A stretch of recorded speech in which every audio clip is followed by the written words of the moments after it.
Hey there, everybody. It's Barb Kellogg of Barb Kellogg Photography. And I had a request to talk about an image that I made quite a while ago now. But this is for Amante. He's 8, and it's one of his favorite photographs. And so his mom suggested that I talk about this. So I'm going to share the screen. Um, this won't be too long of a video, but I'll just kind of talk kind of what went on that day when I was taking this picture. Share the screen. Okay. So this was in 2014, so 6 years ago now. And a coworker had this fabulous garden, and these are such a small percentage of the photographs that I took that day. A lot of them were just, you can call them sketch images, you can call them mistakes, but mistakes often lead to the images you end up with. So they're not really mistakes at that point. But so sketch images is kind of the better way to think about it. So the funny thing is, there were all sorts of different flowers in here. And of course, I don't know the names of anything. And I wasn't real, I mean, they're pretty pictures, but things just weren't working for me. Um, and I kept walking by, you see me scrolling through here, these lilies. And I would go back and forth, and I'm not a big fan of the color yellow. And so I saved them for last because I do know a lot of people do really like the color yellow and they like lilies. So I did want to photograph them. And so I got all set up. It was sunny out, and so I had not a tripod, but a stand that could hold a sheer screen to filter the light coming in. And so that's, about 3 feet in diameter. So I had that set up, still didn't see anything other than yellow lilies. And all of a sudden, this is not the first photograph. But anyway, so I'm seeing the yellow lilies and how pretty they are. Well, then I saw the frog. And so immediately I'm like, oh my God, this frog's gonna hop off the flower. It's not gonna want me all up in its face.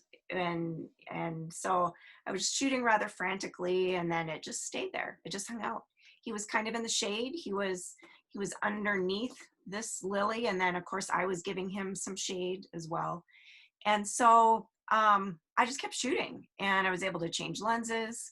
Um, and I probably had 150, 200 shots. It was windy, so I was firing with a really rapid shutter rate, hoping that something would then be in focus because the depth of field was shallow, and I really wanted to make sure his little eyeball came into focus. So there were a lot of shots and a lot to cull through and delete. And so the ones left, I only released, I think, 1 or 2 of them. I'm not an amphibian, I'm not an animal photographer, so I don't share a lot of these. But the one, I don't remember if this one was the one Amante got, but this one is particularly nice. I had that printed as a large on canvas on a gallery wrap. And let me see if I can move myself out of here. Maybe not. That's all right. It doesn't bother you probably that much. So this is just other flowers in the background. I can show you the original. Let me get around here to some other places. I can show you the original photograph is here on the left. So not a lot that I did to this with editing. You can see that the colors are a little bit stronger. the green of the frog's a little bit darker so that he would kind of stand out there, but not much. So that's good. Not every photograph comes together that quickly. And so I was just thrilled because, yeah, I couldn't believe the little guy or gal didn't hop away. And I've got a vertical. Again, you can see the difference. Before is here and after is here. So just a little bit brighter in the colors here. So let's go back to this. So yeah, sometimes you need a vertical. Always remember, if you can, to shoot the opposite orientation that you're currently shooting. Just a little tip for you, because you never know when you want maybe a vertical image of what you're shooting. Sometimes it just doesn't work to flip orientations, and that's fine. Or you've got the shot you want, and it doesn't matter. So, trying to. This was kind of a bit of an experiment. Never really liked it, so it never saw the light of day. You're seeing it now just because it's in this folder. I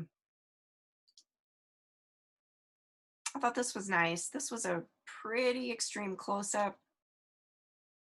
Again, not a whole lot of editing going. Oh, sorry, that is an edited file. Let's go to the original.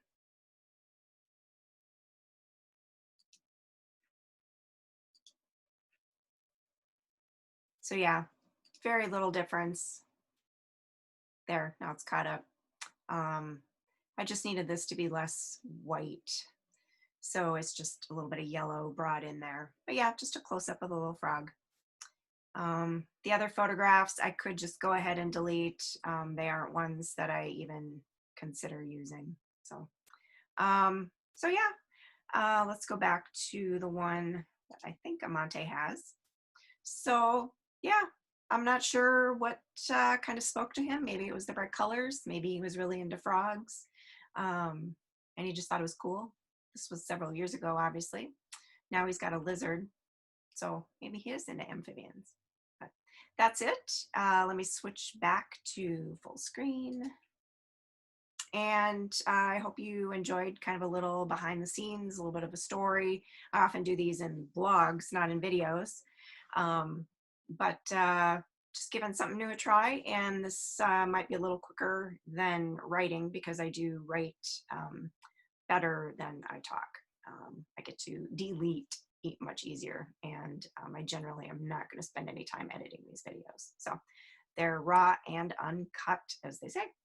I'll be doing more of these as time goes on. If there's an image in my portfolio that you would like the story behind, just leave a message in comments, send me an email.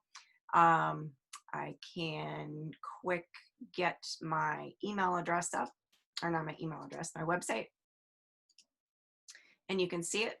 It's right over here in the left-hand corner, barbkelloggphotography.com. Please note the 2 L's and the 2 G's. There's also a shorter URL. You can go barbkellogg.com, and that'll get you to the same place. So I encourage people to sign up for my newsletter. That's the best way to stay in touch. You can find out about these videos, and you can sign up from my website as well. Thanks, everybody. Have a good day.